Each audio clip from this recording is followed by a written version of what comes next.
Hi friends, स्वागत आहे Indian cooking चॅनलमध्ये. आज आपण मस्त अशी फ्लावरची भाजी बनवणार आहे. त्यासाठी आपण इथे एक फ्लावरचा गड्डा घेतलेला आहे. तो एकदम मस्त बारीक पीसेसमध्ये कट करून घ्यायचा आहे. आधी आपण अशा सुरीने फोडी करून घेणार आहोत. त्यानंतर बारीक पीसेसमध्ये आपण पाहू शकता अशा प्रकारे कट करून घेतलेला आहे.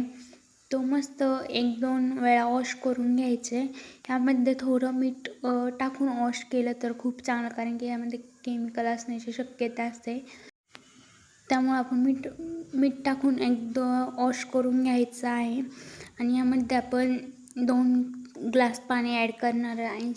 त्यानंतर आपण वाफवून घेणार आहे 3 ते 4 मिनटं. पाहू शकता एकदम मस्त असा शिजलेला पण आहे. अशा प्रकारे आपण चेक करून घ्यायचं आहे एकदा. आपण यामधलं सगळं पाणी रिमूव्ह करायचं आहे. नंतर आपण कढईमध्ये 1 पळी तेल घेतलेलं आहे. त्यामध्ये थोडीशी जिरी, मोहरी आणि कढीपत्ता घेतलेला आहे. एकदम मस्त परतून घ्यायचे.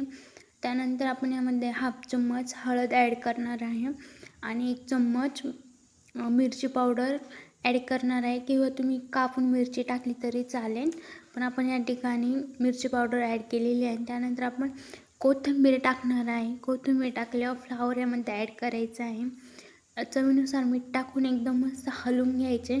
2 ते 3 मिनटं मस्त असं हलवून घ्यायचे. फ्लावर जर कच्चा वाटत असेल तर आपण यावर 2 ते 3 मिनटासाठी झाकण ठेवलं तरी चालेल एकदा हलवून. आणि जर फ्लावर एकदम मस्त शिजलेला असेल तर 2 ते 3 मिनटं आपण असंच मंद आचेवर शिजवून घेणार आहोत. पाहू शकता इथे 2 वेळा आपण हलवून घ्यायचे एकदम मस्त. त्यामध्ये थोडंसं पाणी असेल तर ते पूर्णपणे रिमूव्ह होत नाही, तोपर्यंत आपण मंद आचेवर ठेवणार आहे. पण आपण सगळं पाणी रिमूव्ह केलं, त्याच्यामुळे इथं पाणी नाही आहे. अशा प्रकारे आपला खूप झालेला आहे, एकदम मस्त असं झालेलं आहे. टेस्टला पण खूप मस्त होतं. तुम्ही नक्की ट्राय करा आणि लाईक अँड सबस्क्राईब